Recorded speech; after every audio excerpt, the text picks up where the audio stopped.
encore l'Église dans le nom de notre Seigneur et Sauveur Jésus-Christ. Magharibi tunasalimia tena kanisa munjina ya Bwana na Mwokozi wetu Yesu Kristo. Dieu est bon. Mungu ni mwema. Et il est grand. Na eko mkubwa. Tout ce qu'il fait pour nous est grand. Biote kone tufanyia biko bikubwa. Je vous invite à vous lever directement pour la lecture de la parole. Namiita msimame mara moja ndio ya kusoma neno. Nous lisons dans Matthieu chapitre 16. Tutasoma Mathayo sura 16. Le verset 18. Shairi yake ya 18. Et moi je te dis que tu es Pierre. Nami nakuonyesha kusema uko Petro. Et que sur cette pierre je bâtirai mon église. Na yulu ya hii mwamba nitajenga hapo kanisa yangu. Et que les portes du séjour des morts ne prévaudront point contre elle. Na milango ya Deze haitashindana nayo. Actes chapitre 7. Matendo ya Mitume sura 7. Nous lisons le verset 38. Tutasoma shairi yake ya 38. C'est lui qui, lors de l'assemblée au désert, ni yeye wakati ya kanisa katika jangwa, étant avec l'ange qui lui parlait sur la montagne de Sinaï, wakati alikuwa na malaika mwenye alikuwa anasemezana naye pa mlima Sinai, et avec nos pères, pamoja na baba zetu, reçu des oracles vivants pour nous les donner. Alipokea maneno yenye kuwa hai ndio ya kutupatia hayo. Dieu Tout-Puissant, Mungu mwenyezi, du fond du cœur, nous te disons merci. na moyo wote tunasema asante kwako. Ta bonté est grande, Wema wako uko mkubwa, et ta fidélité de génération en génération. uaminifu wako kizazi kwa kizazi. Nous sommes dans ta maison, Seigneur. Tuko mnyumba yako Bwana, Nous nous attendons à toi. tunajongojea kwako. Écarte-moi de la scène, Uniweke pembeni ya kiwanza, car les paroles de l'homme donnent la mort, sababu maneno ya mtu kunaleta lufu, mais la parole de Dieu donne la vie. lakini neno la Mungu kunaleta uzima. Bénis chacun d'entre nous, Bariki kila mmoja wetu, guéris ceux qui sont malades, onyesha benye kuwa bagonjwa, fortifie les faibles, kankamisha benye kuwa badhaifu, relève ceux qui sont tombés. simamisha benye balianguka. Seigneur Dieu notre Père, Bwana Mungu baba yetu, nous croyons que tu le feras. tunaamini kusema utaifanya. Pourvois à tous nos besoins, Seigneur, Tupatie kwa mahitaji yetu yote Bwana, parce que nous le croyons sababu tunayamini que tu es fidèle à ta parole. kusema wewe mwaminifu kwa neno lako. Commence avec nous comme alpha Anza nasi sawa alfa et termine avec nous comme oméga. na umalize nasi sawa omega. Nous le demandons avec foi Tunaiomba na imani dans le nom merveilleux munjina ya ajabu de notre Seigneur et Sauveur Jésus-Christ. ya Bwana na Mwokozi wetu Yesu Kristo. Amen. Amina. Vous pouvez vous asseoir et que le Seigneur vous bénisse. Unaweza kukala, Bwana mibariki.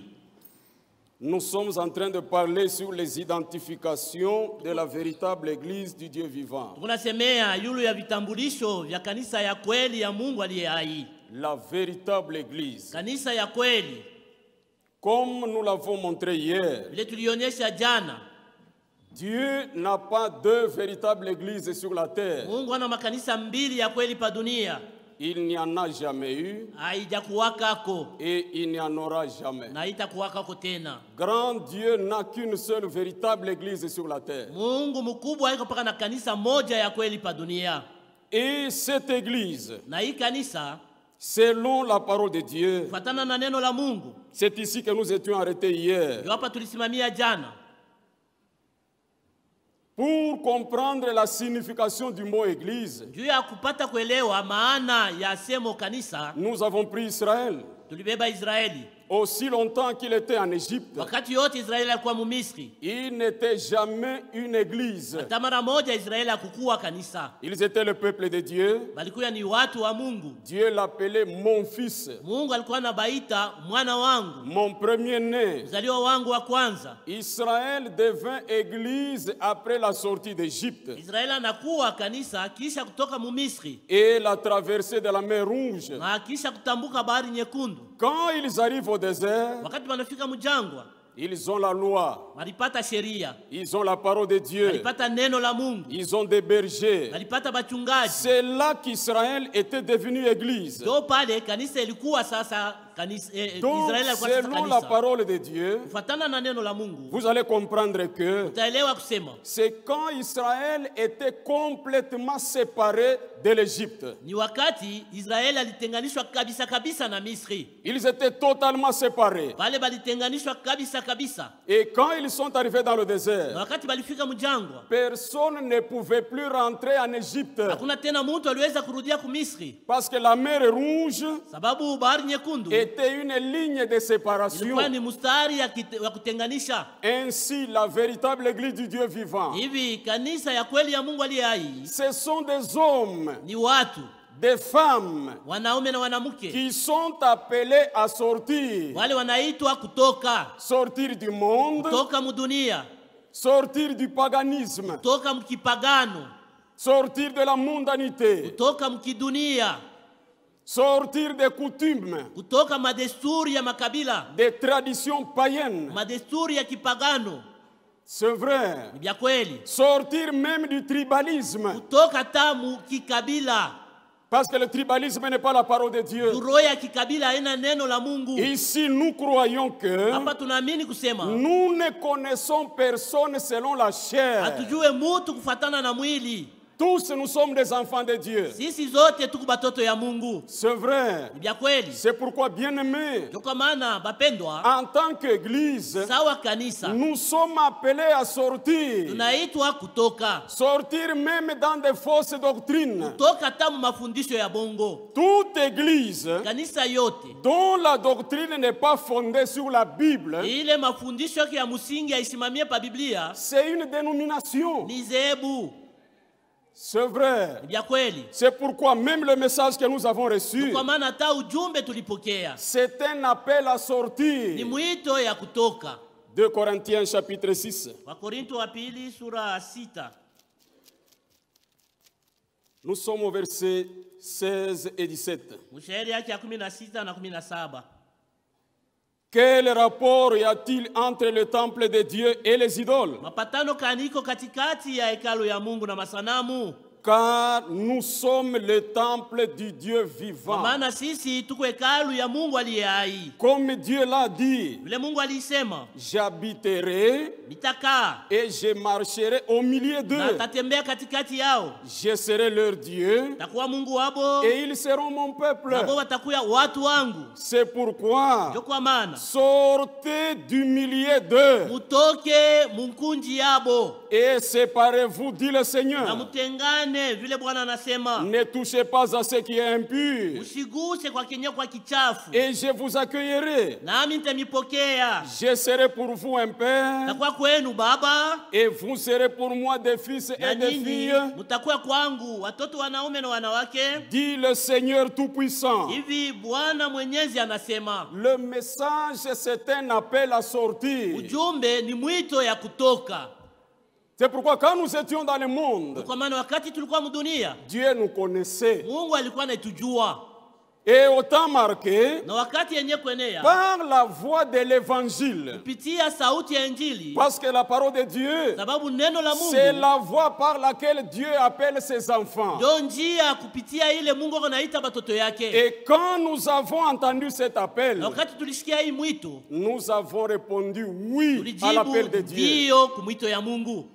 C'est pourquoi nous sommes ici. Ndio kwa maana tuko hapa. Nous ne sommes pas ici pour former une nouvelle dénomination. Hatukuwa hapa juu ya kutunga dhehebu mpya. Non. Hapana. Nous sommes un peuple appelé à sortir. Sisi tuko nkundi ile naitwa kutoka. Et quand tu sors, Na wakati unatoka, n'amène plus le monde avec toi ici. hapana tena kuleta dunia pamoja na wewe humu. Parce que la parole de Dieu Sababu neno la Mungu nous appelle à une séparation totale. inetuita tutengane kabisa kabisa. Nous séparer de toute incrédulité. Tuachane na kutokuamini kote. Nous séparer du plaisir du monde. Kutengana na tamaa ya dunia. Sortir même dans les passions de la jeunesse. Kutoka tamu matamaa ya buyana. Parce que Paul écrivait à Timothée, Sababu Paulo alikuwa anaandikia Timotheo, Timotheo. Dans 2 Timothée au chapitre 2, Timotheo wa pili sura 2. le verset 22, Shairi ya 22. il dit, fuis les passions de la jeunesse Anasema kimbia matamaa ya bujana et recherche la foi, na utafute imani, la justice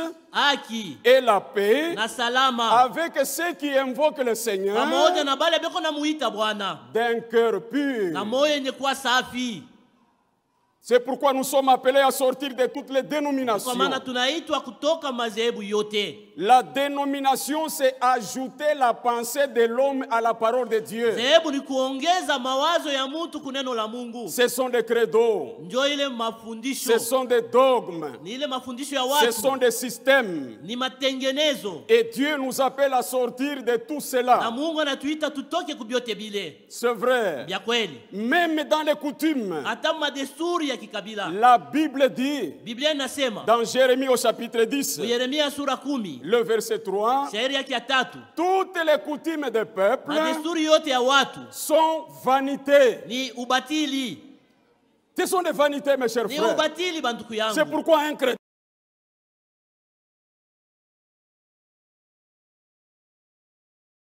parce que tout est vanité, Ndio sababu yote ni ubatili. il n'y a pas une seule coutume Hakuna ta desturi moja qui kikabila soit conforme à la parole de Dieu. ile inaambatana na neno la Mungu. Notre Dieu Mungu wetu ne tient que sa parole. yeye anasimamiaka paka kuneno lake.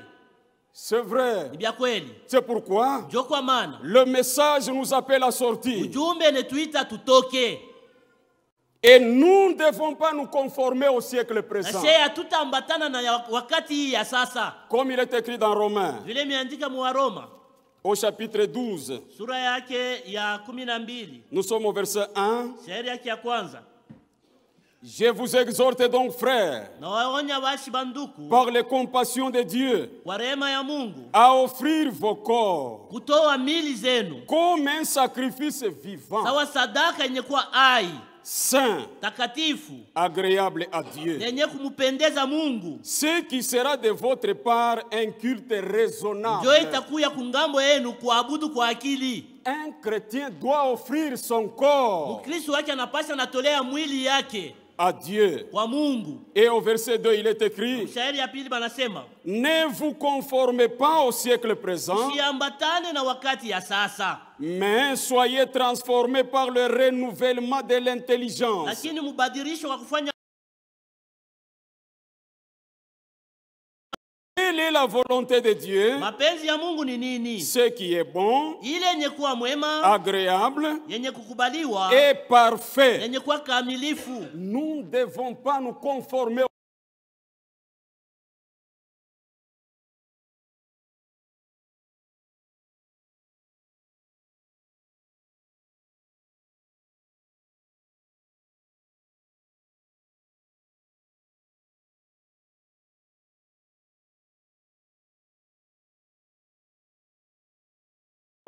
Par le renouvellement de l'intelligence, Kufanya upya kwa ya akili afin que vous discerniez hivi mupate kutambua quelle est la volonté de ni Dieu. nini yenye kuwa mapenzi ya Mungu. Un homme transformé discerne la volonté de Dieu. Mtu mwenye kubadilishwa anaisha eko natambua mapenzi ya Mungu. C'est vrai. Ni vya kweli. Dans notre comportement, Mfano yetu ya kutenda, nous devons être différents du monde. tunapasha tunachana na dunia. Dans nos agissements, Mukutenda kwetu nous devons être différents. tunapasha kuachana. De même qu'il était impossible à Israël de retourner en Égypte, Paka vile haikuwezekani kwa Israeli kurudia mu Misri, de même aujourd'hui, vile vile leo un homme qui a été séparé, ule mtu alitenganishwa, qui a été appelé à sortir mwenye aliitwa kutoka de toutes les saletés du monde, mauchafu yote ya dunia, il lui est difficile de retourner encore dans le iko monde. nguvu kwake arudie tena mu dunia. Nous sommes dans le monde, Tuko mu dunia mais nous ne sommes pas du monde. lakini hatuna ba mu hii dunia. C'est vrai. Vya kweli. Nous venons de Sisi l'éternité, tunatoka mu milele. nous sommes dans le temps Tuko mu wakati et nous retournerons à na l'éternité. tutarudia tena mu milele. C'est vrai. Vya kweli. C'est pourquoi Ndio kwa maana dans notre vie nous devons manifester Christ. mu maisha yetu tunapaswa tunaonyesha Kristo. La parole de Dieu ne forme pas de stars. Neno la Mungu haifanyake bantu bakavumu, Les stars. bastar. Non, non. Hapana. Un frère qui coiffe les cheveux ici. Ndugu moya anakata nywele hapo. Et ici en haut, Na juu les cheveux touffus. ni manywele vya kufungana. Un pantalon qui ne tient pas à la hanche. Pantalon moya ibambe kukifuno. La parole de Dieu ne forme pas de stars. Neno la Mungu haifanyake bale bastar. La parole de Dieu forme des chrétiens. Neno la Mungu iko nafanya ba Kristo. Et un chrétien, Na mkristo dans tout ce qu'il est, ubyote bile eko. c'est l'expression de la vie de Christ. Ni kionyesho ya maisha ya Kristo. Parce que celui qui est en Christ, Sababu mwenye kuwa ndani ya Kristo il devient une nouvelle créature. anakuwa kiumbe kipya. Les choses anciennes sont passées. Maneno ya zamani Et inapita. voici toutes les choses sont devenues Na nouvelles. sasa bintu vyote vinakuwa bipya. C'est ça la parole de Dieu. Jo neno la Mungu. Maintenant, toi, depuis que tu as cru, Sasa we tangu liamini. en quoi tu es devenu nouveau? Ni munini unakuwa mpya. Même dans ton habillement. Hata mkuvala kwako. Ne cherche pas à imiter les musiciens qui sont à Kinshasa. Usitafute kufuatilisha ba musiciens ba Kinshasa. Non, non. Hapana. Ce sont des païens. Bale ni bapagano. Et tu dois sortir dans tout ça. Na unapasha kutoka mubile vyote. Celui qui est en Christ Mwenye kuwa ndani ya Kristo se respecte. yako najiheshimia. Parce que la vie qui est en lui, Uzima uko c'est ndani la vie yake. de Christ. Ni uzima wa Kristo. C'est vrai. Ni vya kweli. Comment tu peux te comporter comme un star, bien Namna aimé? gani unaweza unajiongoza sawa star mpendwa? Nous n'avons plus rien à imiter dans le monde. Hatuna na cha kufuatilisha mdunia. Quand Paul prêchait, Wakati Paulo alikuwa anahubiri, il disait, alikuwa anasema, soyez mes imitateurs. muwe benye kunifuatilisha. Parce que Paul Sababu Paulo était sûr de ce qu'il était. alikuwa na hakikisho ya kile alikuwa. C'est vrai. Vya kweli. Il était un pécheur, Alikuwa mtenda zambi, mais il a été sauvé. lakini aliokolewa. Et il a dit, Na alisema, si je vis, kama niko naishi, ce n'est plus moi qui vis, haiko tena mimi niko c'est naishi. Christ qui vit en moi. Kristo yuko naishi ndani yangu. C'est pourquoi même toi, Ndio kwa maana hata quand wewe tu rencontres le Seigneur, wakati unapatana na Bwana, la vie de Christ maisha ya Kristo doit être en toi. inapaswa kuwa ndani yako. C'est vrai. Vya kweli. Ma sœur bien-aimée, Dada yangu mpendwa, la parole de Dieu neno la Mungu ne forme pas de vedettes, haifanyake ba vedette, des jupes collantes, majipi ya kukulamata, des jupes de 22 cm à partir de la hanche, majipi kuna 22 cm kuanzia mkifuno, des mini-jupes. tu majipi tufupi. La Bible dit, Biblia inasema une femme doit s'habiller décemment. mwanamke anapasha kuvala na Si heshima. réellement tu es sorti du monde, Kama bia kweli ulitoka tu es mdunia, sorti du paganisme, ulitoka mkipagano, tu es sorti du plaisir du monde ulitoka mumatamaa ya et dunia toutes les passions de la jeunesse, na ile tamaa yote ya tu bujana, dois te comporter unapasha et unajiongoza t'habiller décemment. na kuvala na adabu. C'est la Bible. Ni Biblia. Et pour une fille de Dieu, Na kwa binti wa quand Mungu, la Bible dit ça, wakati Biblia inasema vile, pour elle, il n'y a pas d'explication à lui wacha donner. hakuna mafasirio ya Comme kumuonesha. elle est une fille de Dieu, Sasa vile iko binti wa ce Mungu, que dit la parole de Dieu, kile neno la Mungu pour linasema lui, c'est sa vie. kwake ndio maisha yake. Parce qu'un véritable enfant de Dieu, Juu mtoto wa kweli wa on ne Mungu lui force pas de vivre la parole. abamukazake kuishi neno. Jamais. Hata mara moja. La parole de Dieu, c'est sa vie. Neno la Mungu ndio maisha yake. Comment tu peux t'habiller comme ça, ma soeur? Namna kani dadangu unaweza kuvala vile? Alors que le Seigneur Jésus a dit, Wakati ile Bwana Yesu alisema dans Matthieu chapitre 5, Mathayo sura 5, quiconque regarde une femme yeyote anaangalia mwanamke dans le but de la convoiter na nia ya a kumtamani déjà commis adultère avec elle dans son anesha cœur. kuzini naye mumoyo wake. Et même toi, la femme, Hata we mwanamke, quand tu t'es mal vêtu, wakati ulivala mbaya, tu t'es exhibé devant les hommes. ujionyesha wazi kumbele ya banaume. C'est toi qui as excité les hommes Ni wewe ndio ulichokoza à te banaume convoiter. apate kukutamani. Alors tu vas répondre du péché d'adultère au jour du jugement. Sasa siku ya hukumu utasamba mambo ya dhambi ya busharati. C'est pourquoi, Ndio kwa maana soyons sérieux. tuwe bila michezo, Laissons la parole de Dieu tuache neno la Mungu de faire de nous des véritables croyants. itufanye kuwa baaminifu ba kweli. Ne fabrique rien. Hapana kutunga kitu Ne chochote, fabrique rien. hapana kutunga kitu chochote. Seul tu ne pourras rien. Peke yako hautaweza kitu, Mais avec Dieu, lakini pamoja na Mungu tu le pourras. utaiweza, Parce que celui qui t'a appelé est fidèle sababu ule alikuita ni mwaminifu et c'est lui qui le fera. na ni yeye ndio ataifanya. C'est vrai. Ni vya kweli. Nous devons nous comporter comme des gens qui sont réellement appelés à sortir. Tunapasha kujiongoza sawa bantu bale banaitwa kweli kweli kutoka. Des habits sexy. Mavazi ya kulamata kumwili. À quoi ça sert? Iko nasaidia kunini? Pour séduire qui? Juu ya kutongoza nani? Et pour aller où? Na juu ya kwenda wapi? Dieu t'a sauvé. Mungu alikoko. Vis de manière à ce que ta vie sasa we ishi mumfano ile maisha yako rende gloire à celui qui t'a sauvé. Ipate kutukuza ule alikuokoa. Parce que nous sommes les seuls du monde. Kwa maana sisi tuko chumvi ya dunia. C'est vrai. Ni vya kweli. Pourquoi tu peux mettre des histoires? Kwani unaweza kujiongeza mabintu? Des mèches, mameshe, des perruques, maperike, des kabelos. makabelo. À quoi ça sert? Iko nasaidia kunini? Quand Dieu t'a fait comme ça, wakati Mungu alikuumba hivi, il connaît pourquoi il t'a fait comme ça. Anajua kwa nini alikuumbia hivi. Tu n'as rien à corriger à Dieu. Hauna na kile utamnyolosha Mungu. Tu es noir et tu resteras noir. Uko mweusi na utabakiaka mweusi. Nous n'avons rien à embellir. Hatuna la kia kutengeneza. Si nous voulons nous embellir, kama tunapenda nous tujitengeneze, devons embellir notre être intérieur. tengeneze mtu wetu wa ndani. Avec quoi? Na nini? Avec la parole de Na Dieu. neno la Mungu. C'est vrai. Vya kweli. Pourquoi tu peux mettre ces histoires? Yani unaweza kuongeza vile bintu. Quand on a demandé à Frère Branham, je vais un peu lire cette Wakati question. balimuuliza ndugu Branham, tasoma ile swali. Le langage de Frère Branham était très clair. Kusema kwa ndugu Branham kulikuwa wazi kabisa. Quand on lui pose la question dans question-réponse numéro 1, Wakati banamuuliza muswali na jibu ya numero 1, au paragraphe 177, mfungo 173 173 et 174. na 174. Maintenant, Sasa, regardez sœur, angalia dada, je suis content niko na furaha que celle-ci ait fait suite à l'autre. C'est une question. kusema huyu Cette question ni ulizo. fait suite à l'autre. Hii ulizo inafuatia ulizo ingine. Je ne l'ai jamais mise là, Siamwekaka pale. mais seulement elle est tombée ici à propos.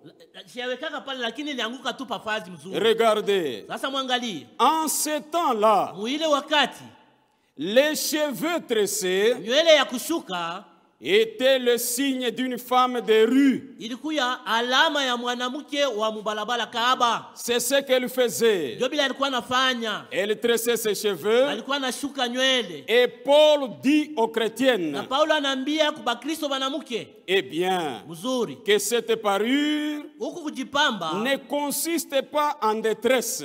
akuangalie mambo ya kushuka nywele. C'est la même chose Ni sawa sawa pour tresser juu ya kushuka nywele. leurs cheveux. Nywele yabo. Parce que cela ressemblait au reste du monde. Juu ile ilikuwa nafanana na mabaki ya dunia. Au temps de Paul, Wakati ya Paulo. quand Paul a vu que toutes les femmes, Wakati Paulo aliona kusema banamuke bote, même les femmes de la rue, hata bandumba benyewe commençaient à tresser leurs cheveux, alianza kushuka nywele yabo. Paul ne voulait pas que cet esprit-là entre dans l'église. Paulo akupenda ile roho ingie mkanisa. C'est pourquoi il a écrit aux femmes Kwa chrétiennes maana aliandikia banamuke ba Kristo de ne pas ressembler aux femmes païennes. basifanane na banamuke bapagano.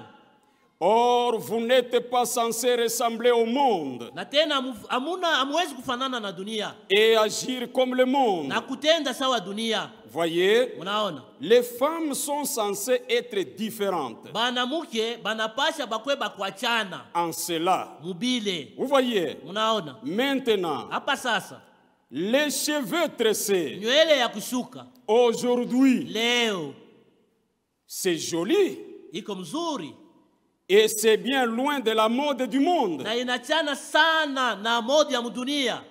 Eh bien, vous voyez, Unaona, les femmes, banamuke la façon dont elles arrangent leurs cheveux namna beko natengeneza nywele yabo aujourd'hui. leo. Arrangez vos cheveux n'importe comment, Mutengeneze nywele yenu munamna yoyote, mais ne ressemblez simplement pas au monde. lakini msifanane na dunia. Frère, vous voyez, Ndugu munaona? le prophète n'a pas dit Nabii akusema arrangez vos mèches, mutengeneze mameshi yenu, arrangez vos perruques, mutengeneze maperiki yenu, arrangez vos plantes. mutengeneze maplanti yenu. Mais il dit d'arranger les cheveux. Lakini anasema mutengeneze nywele yenu. Et ne ressemblez pas au monde. Lakini msifanane na dunia. On doit laisser la parole de Dieu dans son contexte original. Tunapasha kuacha neno la Mungu mwile hali ilikuyaka mo kumwanzo. Quelle est cette mèche-là Ni meshkani que ile. toi tu vas porter Ile wewe utavala. pour ne pas ressembler au monde? Juu sifanane na dunia. Que Dieu nous aide à comprendre la chose. Mungu atusaidie tuelewe hiki kitu. Que le Saint-Esprit lui-même Roho Mtakatifu mwenyewe vous aide à comprendre la chose. anisaidie muelewe hiki kitu. La Bible dit, Biblia inasema je suis noir niko mweusi et je suis belle. na niko mzuri. Ma soeur bien-aimée, Dada mpendo, restez original. bakia paka vile balikuzaa. Restez tel que Dieu t'a fait. Bakia vile Mungu alikufanya.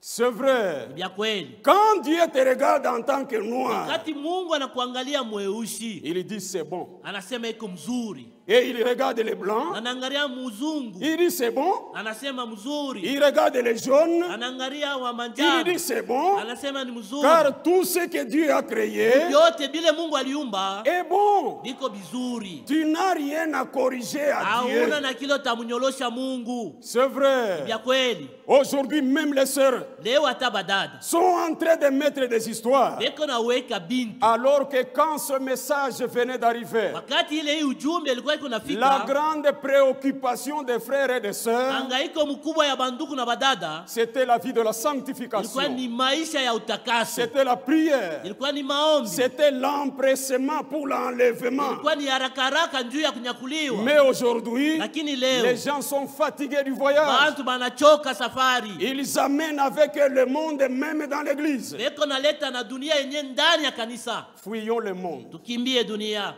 C'est vrai. Bia kweli. Il est écrit dans 1 Jean, Imeandikwa Yohane wa kwanza au chapitre 2, sura yake ya pili le verset 15. shairi yake ya 15. La Bible dit ceci: Biblia inasema hivi: n'aimez point le monde, musipende dunia ni les choses qui sont dans le monde. wala bintu bile biko mudunia. Si quelqu'un aime le monde, Kama muntu anapenda dunia, l'amour du Père n'est point en lui. mapendo ya baba haina ndani yake. Car tout ce qui est dans le monde, Sababu yote yako mudunia, la convoitise de la chair, tamaa ya mwili, la convoitise des yeux tamaa ya macho et l'orgueil de la vie, na kiburi cha maisha ne vient point du Père, habitokee kwa baba, mais vient du monde. lakini binatokea kudunia. Et le monde passe Na dunia et sa convoitise kunapita aussi. na tamaa yake vile vile. Mais celui qui fait la volonté de Dieu Lakini mwenye kufanya mapenzi ya Mungu demeure éternellement. eko na dumu milele. C'est vrai. Bia kweli. C'est pourquoi nous devons sortir. Ndio kwa maana tunapasha kutoka.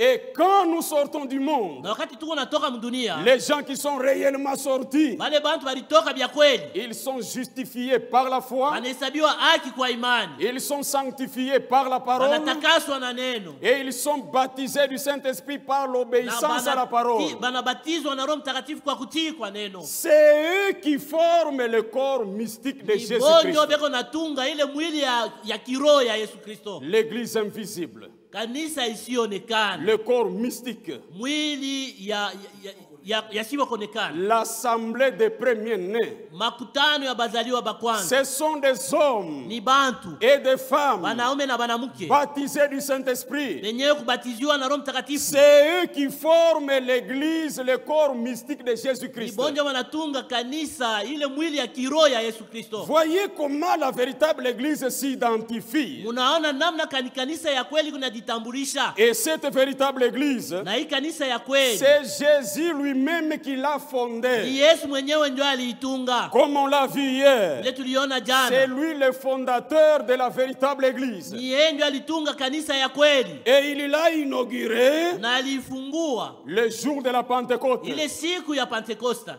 Ils étaient là. balikuwa pale, Et tout d'un coup, na kwa ghafla l'Esprit de Dieu est descendu roho ya Mungu ilishuka en des langues de feu. mu mandimi ya moto, Et ils se sont posés sur chacun d'eux. na ilikaa juu ya kila mmoja Et wao, ils furent tous remplis du na Saint-Esprit. wote walijazwa na Roho Mtakatifu. C'était ça l'inauguration de la Ndio véritable ilikuwa église. kufungula kwa kanisa ya kweli, C'est vrai. ya kweli. C'est pourquoi, bien-aimés, Ndio kwa maana wapendwa, nous sommes dans le bon. tuko mfazi ya mzuri, Je vous dis la vérité. namiambia kweli, Nous sommes dans le bon. tuko pafazi ya mzuri. Ce que nous avons, Ile tuko nakyo, le monde est en train de le chercher. dunia iko nakitafuta, C'est vrai. ya kweli. Mais à toi, Dieu a fait une grâce spéciale. Lakini kwako Mungu alikupatia neema ya upekee, Et nous devons accepter cette grâce-là. tunapasha kuichika ile neema. C'est pourquoi Ndio kwa maana ne mélangeons pas notre vie avec quoi que ce soit. tusichange maisha yetu na bintu vyovyote. Même dans des fausses doctrines, on doit sortir. Hata mafundisho ya bongo tunapasha kutoka amu.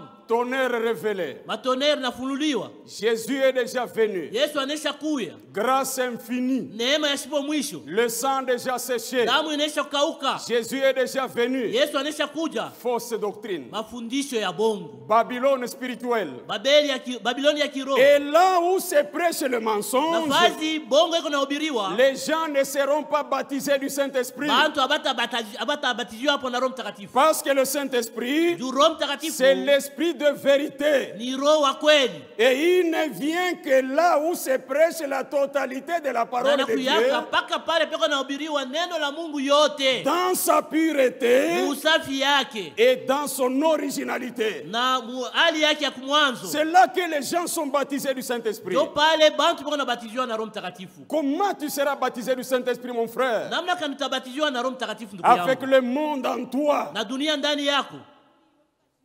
Que Dieu nous aide. Mungu atusaidie, Que Dieu nous fasse grâce. Mungu atupatie Nous neema. sommes dans un temps de grande séduction. Tuko wakati ya utongozi mkubwa, Mais nous, lakini sisi par la grâce de Dieu, kwa neema ya Mungu nous sommes dans le bon. tuko mukizuri. Le Seigneur Jésus, Bwana Yesu après avoir fondé cette église kisha kujenga hii kanisa, et après l'avoir inauguré le jour de la na Pentecôte, kisha kuifungula siku ya Pentekosta, lui-même est le chef de cette église. yeye moya ndio shefu wa hii kanisa, Et il est la tête de cette église. na yeye ndio kichwa wa hii kanisa. C'est pourquoi la véritable église Ndio kwa maana kanisa ya kweli prêche un message spécial. iko na ubiri ujumbe ya upekee, Et son premier message, na ujumbe yake ya kwanza c'est Jésus-Christ est le même hier, aujourd'hui et éternellement. Yesu Kristo sawasawa jana leo na milele. C'est vrai. Ni vya kweli. Comme il est écrit dans Vile Hébreu, imeandika Mwebrania au chapitre 13, sura 13 le verset 8, shairi ya 8, Jésus-Christ est le même Yesu Kristo yuko sawasawa hier, jana aujourd'hui Leo. et éternellement. na milele. Ce qu'il a fait hier, Kila alifanya jana il le fait aujourd'hui. yuko nakifanya leo. Hier, il a sauvé. Jana aliokoa, Hier, il a guéri. jana aliponyesha, Il a pourvu aux besoins. alileta kwa mahitaji, Et même ce soir, na hii magharibi Jésus est vivant. Yesu yuko mzima. C'est vrai. Vya kweli, Il veut pourvoir à tous ceux dont vous avez besoin. anapenda kumipatia kyote Mungu anachohitaji. Tu as besoin de quoi, mon frère? Unahitaji nini ndugu Si yangu? tu as besoin du salut, Kama unahitaji wokovu, Jésus c'est le sauveur. Yesu ndio mwokozi. Tu as besoin de la guérison, Unahitaji uponyaji, Jésus c'est le médecin. Yesu ndio munganga. Tu as besoin du travail, Unahitaji kazi, Jésus donne le travail. Yesu analetaka kazi. Même l'intelligence à l'école, Hata akili ya kumasomo, Jésus donne l'intelligence à Yesu l'école. analetaka akili ya kumasomo. Pourquoi? Juu ya nini? Parce que Jésus est tout en tout. Juu Yesu eko yote mubyote. C'est vrai. Vya kweli, Il est le vrai Dieu. yeye ni Mungu wa kweli Et il est le même. na eko sawasawa. Même ce soir, Hata hii magharibi Jésus est vivant parmi nous. Yesu eko mzima katikati yetu, C'est pourquoi il est le fondateur de cette véritable kwa maana église. yeye ndio mwenye kujenga hii kanisa ya kweli. Il l'a fondée. Yeye ndio alijenga Et il dit, na anasema je bâtirai. tajenga. C'est une église que lui-même a acquis au prix de son propre Ni sang. kanisa ile yeye alinunua kwa damu yake.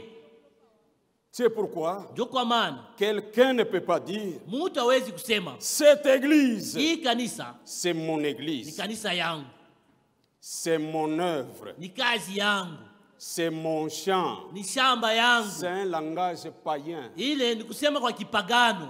Le seul qui est mort à la croix pour l'église, c'est Jésus de Nazareth. Mmoja pekee alikufa msalaba juu ya kanisa ni Yesu wa Nazareti. C'est lui qui peut dire mon église. Yeye ndio anaweza kusema kanisa yangu. Et les portes du séjour des morts Na milango ya Hadesi ne prévaudront point contre elle. haitashindana nayo. C'est vrai. Ni bya kweli. Jésus, le fondateur de la véritable église. Yesu mwenyewe alijenga kanisa ya kweli. Je vous ai dit que sur la terre, il y a des églises des hommes. Nilimiambia sema pa dunia papeko makanisa ya watu. Quelqu'un qui commence une église, Mtu anaanza kanisa comme par exemple en 325 à Nicée, kwa mfano 325 kule kunise. Constantin a commencé une église. Constantin alianza kanisa kule. C'est l'église universelle, l'église catholique romaine. Kanisa ya dunia mzima, kanisa katolika ya Kiroma. Et il a marié l'église avec l'État. Na aliunganisha kanisa na serikali. Et Constantin, Na ule Constantin, le fondateur de cette église, mwenyewe alijenga ile kanisa. depuis qu'il est mort Tangu alikufa, jusqu'à ce soir, na hii magharibi, sa tombe est fermée. kaburi yake nenye kufungwa. Mahomet, sa tombe est fermée. Kaburi yake ni ya kufungwa. Simon Kimbangu, Simo Kimbangu, sa tombe est fermée. kaburi yake nyenye kufungwa. Karima Makenga, Kadima sa Makenga, tombe est fermée. kaburi yake ni ya kufungwa. Mais le fondateur de la véritable Lakini église, mjengaji wa kanisa ya kweli, Jésus-Christ de Nazareth, Yesu Kristo wa Nazareti, sa tombe est ouverte. kaburi yake iko wazi. C'est pourquoi il mérite Kwa l'honneur. maana anastahili Il heshima, mérite la gloire. anastahili sifa, Il mérite la force. anastahili nguvu. Nous avons un Dieu vivant, chers Tuko na frères. Mungu mwenye kwa hai bandu Et quand kupendwa. vous êtes en Jésus, Na wakati kundani ya Yesu, soyez sûrs, uwe na hakikisho, ne craignez rien. usiogope kitu. Même les terreurs de la nuit, Hata yenye kuogopesha comme il usiku. est écrit dans Psaume 91, Vile imeandika Mzaburi 91. ne crains rien. Usiogope Tu kitu. n'as rien à craindre. Hauna na kia kuogopa. Même les terreurs de la nuit, Hata yenye kuleta boka usiku.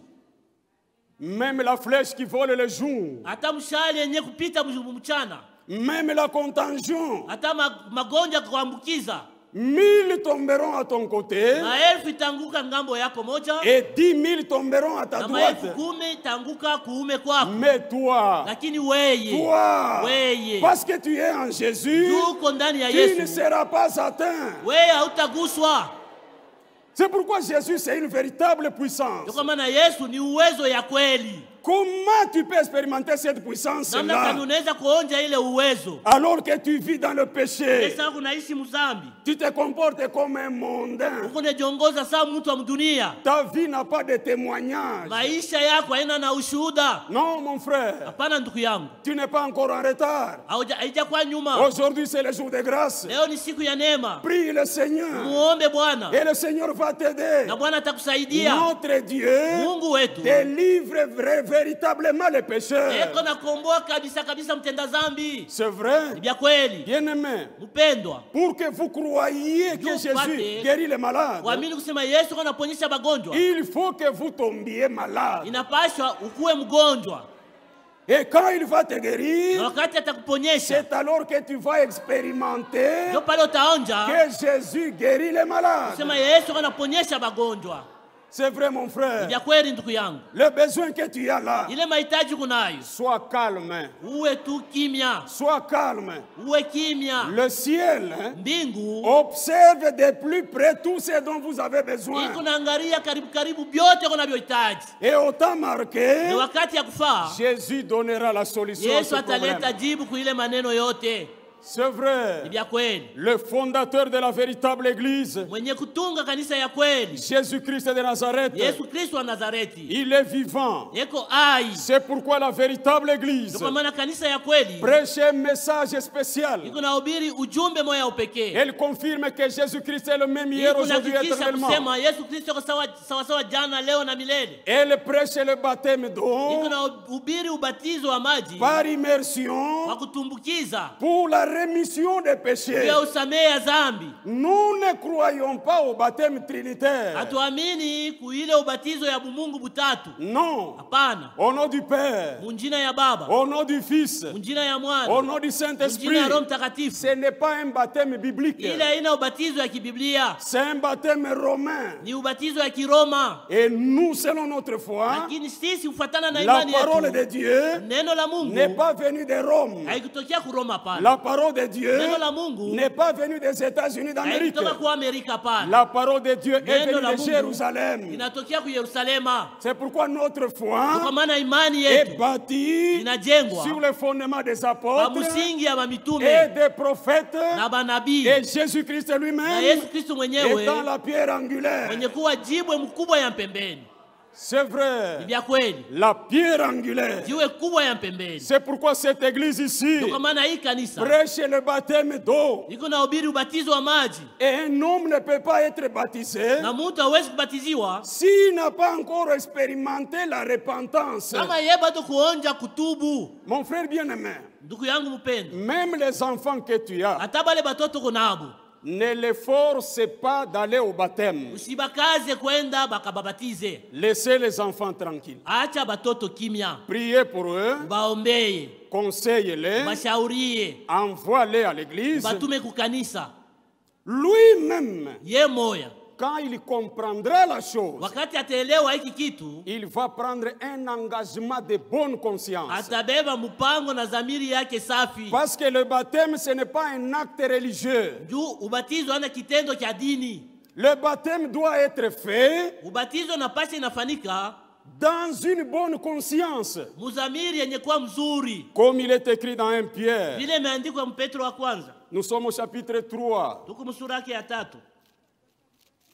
Au verset 18, il est écrit: shairi ya 18 imeandikwa,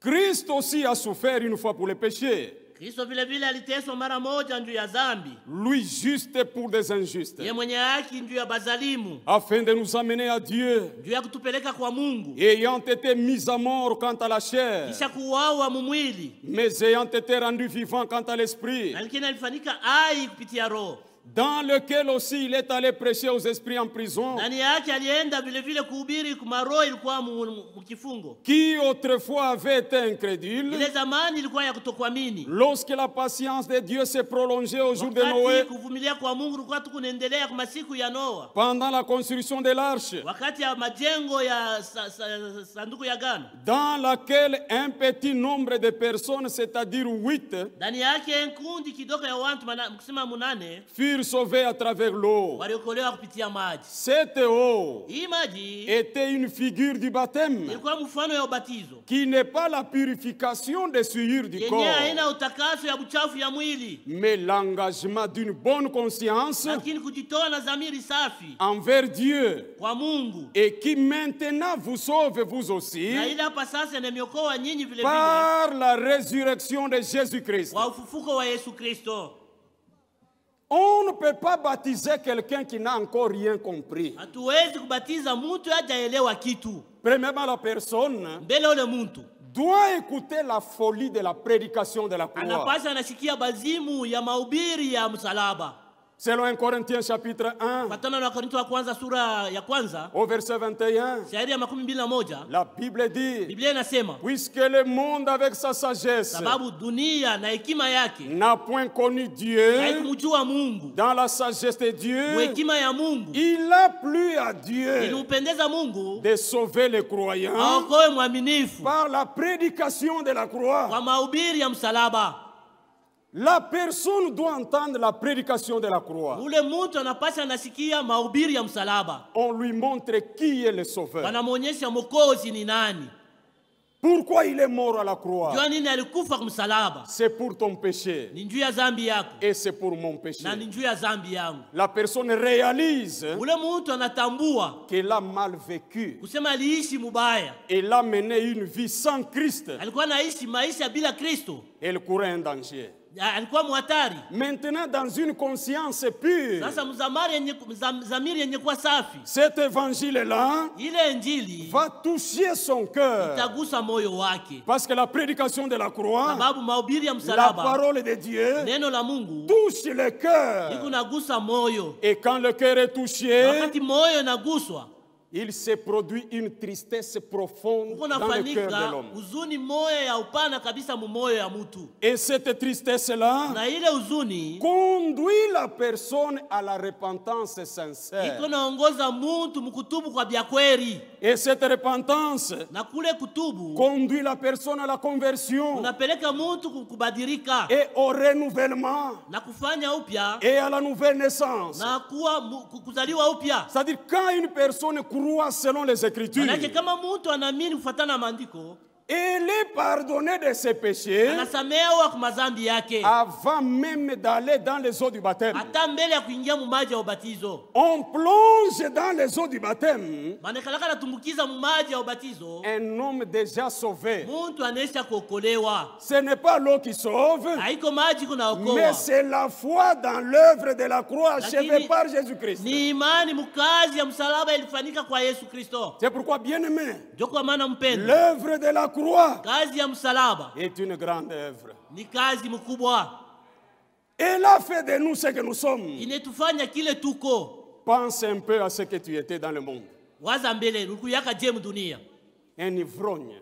kilewa Tu pouvais t'enivrer na uliweza kulewa et uriner dans les habits. na kukoyolea mavazi. La Bible dit, Biblia inasema l'homme animal mtu nyama ne reçoit pas les choses de l'esprit. apokea yake bintu ya kiroho. Quand tu urinais comme ça, Wakati ulikuwa unajikoyolea vile, ce n'est pas semblable à un animal? alifanane na nyama. Ta femme pouvait venir te chercher avec une brouette Bibi yako alikuwa anakuwa kukubeba na bruete pour te ramener à la maison. ndio akurudishe kunyumba. Mais quand Jésus t'a ramassé Sasa wakati Yesu alikulokota dans ses bourbiers, mule mu matope ile, il t'a amené dans cet atelier anakuleta pa hii chapu où il a des ouvriers. pale peko batenda Il kazi, leur a donné le matériel. anawapatia vyombo, Et ce matériel, na ile vyombo c'est la parole de Dieu. ni neno la Mungu.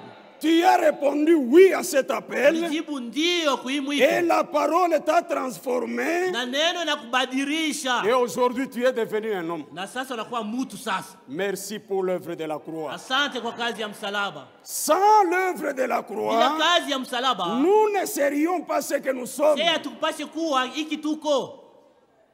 Tu étais une prostituée. Urukuyaka kaaba Tu n'avais plus de valeur même dans ta famille. hakuwa na bei hata mjamaa yako, On ne te respectait plus. habakuwa na kuheshimia, On te dénigrait. balikuwa na kudharau. Mais voilà ce que Jésus a fait de toi. Sasa ona kile Yesu anakufanyia. Quand tu marches aujourd'hui, Wakati leo kunatembea, les gens commencent à demander, watu wanaanza kujiuliza est-ce que c'est lui ou ce n'est pas ni lui? yeye au ana yeye. C'est lui. Ni yeye, C'est lui qui a fait de lui ce qu'il est. ni yeye alimfanya kile eko. C'est Jésus-Christ. Ule alimfanya kile eko ni Yesu Kristo. C'est vrai. Ya kweli. C'est pourquoi Ndio kwa maana nous sommes un peuple heureux. tuko watu wa eri. Chaque soir, Kila magharibi avant de mbele dormir, ya kulala et chaque na matin, kila asubuhi avant de te réveiller, mbele ya wewe kulamuka, n'oublie pas de dire Seigneur, merci pour l'œuvre de la croix. usisabu kumwambia Bwana asante kwa kazi ya msalaba. C'est une bonne œuvre. Ni kazi mzuri,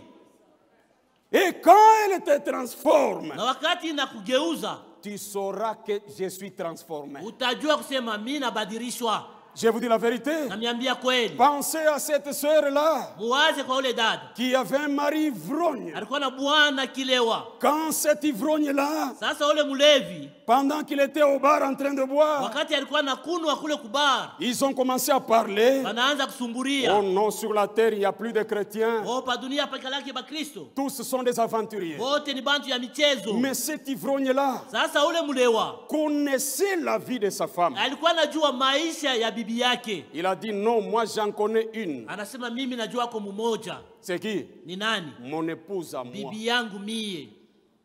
Frère, Nduku, la sœur te connaît mieux que nous. dada anakujua mzuri kutushindia sisi. Ma soeur bien-aimée, Dada mpendwa, le frère te connaît mieux que nous. ndugu anakujua mzuri kutushindia sie. C'est vrai. Ni vya kweli. Faisons semblant de beaucoup boire. Tufanye semblant sasa tunaleo tunakunywa sana. Et allons chez moi. Twende kwangu. Allons faire des bêtises. Twende tukafanya vitu vibaya. Et vous comprendrez que mon épouse est une chrétienne. Pale mtaelewa kusema bibi yangu ni Mkristo. Et ok. Mzuri. Ils sont allés. Banaenda. Ils arrivent. Banafika. La sœur avait déjà prêté la table. Dada kwa kutayarisha meza. Ils sont arrivés. Banafika Ils pale. ont fait des bêtises. Bakafanya vitu Ils ont vibaya. tout jeté. Tupa mabintu. Ils l'ont injurié. Banamtukana. Son mari pouvait dire quelle espèce de femme. Bibi yake bwana yake anasema mwanamke wa aina gani? Tu ne connais pas faire la cuisine. Asijua hata kupika mpishi. Ils ont fait du désordre. Alifanya mvuruko. Tout jeté. Balitupa vyote. Cette sœur-là. Sasa ule dada.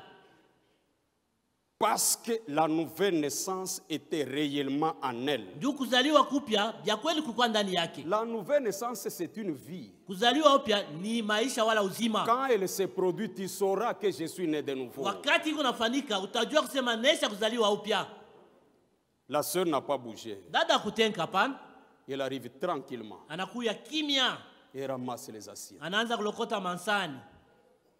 Pouvait demander à son mari. Aliweza kuuliza kwa bwana yake. Chérie, mpendwa, le goût n'était pas bon. Mishi kupika mzuri. Tu veux quel goût? Unapenda onjo ya je? Dis-moi ce que tu veux. Unionyeshe kile unapenda. Avec un cantique à la bouche. Na mwimbo kukinwa. Oh Jésus. Yesu. Est-ce que tu peux porter sur la croix? Eti unaweza kubeba msalaba wako wewe mwenyewe? Il y a une croix pour toi. Huko msalaba moya yako? Il y a une croix pour moi. Vile vile kumsalaba yangu. Je porterai cette croix consacrée. Tabeba hii msalaba yenye kutoleo. Jusqu'à ce que la mort me libère. Mpaka pale lufu itanikomboa. Alors j'irai dans l'enlèvement. Kisha nitaenda mkunyakuliwa. Pour porter une couronne. Juu ya kwenda kuvala taji. Comment on va te couronner?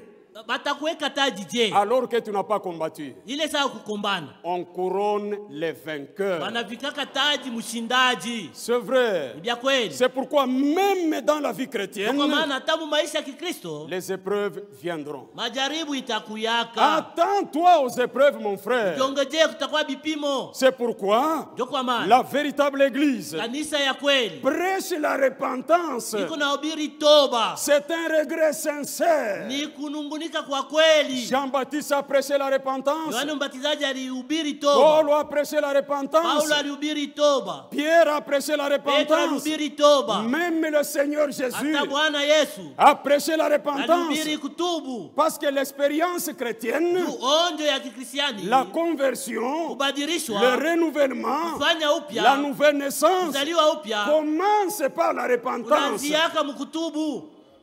Pour ce soir, Juu ya magharibi, que Dieu vous bénisse. Mungu anibariki.